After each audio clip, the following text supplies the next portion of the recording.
Good morning third class. So last हमने जो chapter पढ़ा था चैप्टर नंबर 3 जिसमें एनिमल्स और उनके फीडिंग हैबिट्स के बारे में लिखा था, तो वो चैप्टर हमने कंप्लीट कर लिया था। बस उसके क्वेश्चन आंसर्स रहते थे, तो आज हम वो क्वेश्चन आंसर्स करने वाले हैं। तो ये आपका फर्स्ट क्वेश्चन है, व्हाट आर कार्निवोर्स। तो व्हाट मतलब क्या, और कार्निवोर हमने जैसे कि पढ़ा था कि कार्निवर कौन से एनिमल्स होते हैं जो मांस खाते हैं, जो दूसरे एनिमल्स का मांस खाते हैं।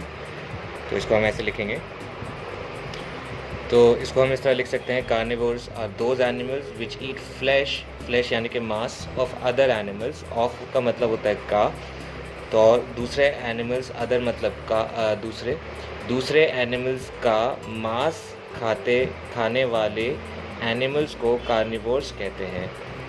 For example lion and tiger, ये घास फूस नहीं खाते। अब नेक्स्ट क्वेश्चन क्या है हमारा? नेक्स्ट क्वेश्चन है, व्हाट आर ओमनिवोर्स। तो व्हाट आर ओमनिवोर्स को भी हम ऐसे ही लिखेंगे। ओमनिवोर्स मैंने आपको बताया था कि जो जानवर, देखो एक तो कार्निवोर्स होते हैं और एक आपके हर्बीवोर होते हैं। हर्बीवोर कौन होते हैं? जो हर्ब्स खाते हैं, प्लांट्स खाते हैं। अभी ये पूछा गया है कि ओमनिवोर कौन होते हैं। तो ओमनिवोर वो होते हैं जो omnivores are those animals which eat both plant and flesh of other animals, for example humans, bears, etc. तो ये जैसे इंसान हो गए और जो भालू होते हैं वो दोनों खाते हैं, इसलिए उन्हें ओमनिवोर्स कहते हैं। अब नेक्स्ट क्वेश्चन देखेंगे तो उसमें पूछा गया है व्हाट आर हर्बीवोर्स। तो अब पूछा है हर्बीवोर क्या होते हैं। तो हर्बीवोर हमें पता है वही जो हर्ब्स खाते हैं, जैसे मैंने आपको बताया। तो इसको आंसर हम कुछ इस तरह लिखेंगे। तो herbivores are those animals which eat only plants, for example cow, goat, etc. तो herbivores जो वो एनिमल होते हैं जो सिर्फ प्लांट्स खाते हैं, जैसे गाय और बकरी। नेक्स्ट क्वेश्चन क्या है हमारा? नेक्स्ट क्वेश्चन है, how are herbivores different from carnivores. तो यहाँ पे डिफ्रेंशिएट करना है, डिफरेंस बिटवीन बताना है। तो इसके लिए हम 2 कॉलम्स बनाएंगे। आप भी अपनी कॉपीज़ में कुछ इस तरह लिखेंगे इसे। तो ये इसके 3 डिफरेंस बिटवीन हमने यहाँ पे लिखे हुए हैं। तो herbivores plant eating, carnivores are flesh eating animals. तो ये पहला पॉइंट हो गया। दूसरा पॉइंट हो गया, they have sharp front teeth. इनके सामने के दांत शार्प होते हैं काटने के लिए, मतलब कोई पत्ती पेड़ काटने के लिए इनके सामने के दांत शार्प होते हैं हर्बीवोर्स के।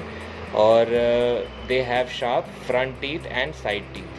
तो इनके जो कार्निवोर्स होते हैं इनके सामने के दांत भी शार्प होते हैं, पीछे के दांत भी और साइड के दांत भी शार्प होते हैं, क्योंकि इन्हें मांस काटना होता है, मांस फाड़ना होता है। तो दे बाइट द फूड। अब हर्बीवोर्स के सामने के दांत स्ट्रॉन्ग होते हैं, तो शार्प होते हैं, तो उसकी वजह से वो अपना खाने को बाइट करते हैं, मतलब काटते हैं। लेकिन जो कार्निवोर्स होते हैं वो अपने फूड को फाड़ते हैं, चीरते हैं, तो उसको टीयर कहते हैं। तो दे टीयर द फूड। अब आप इसमें चाहो तो एग्जाम्पल भी लिख सकते हो, फॉर एग्जाम्पल काउ, गोट, और इसमें एग्जाम्पल हो जाएगा for example lion, tiger, etcetera.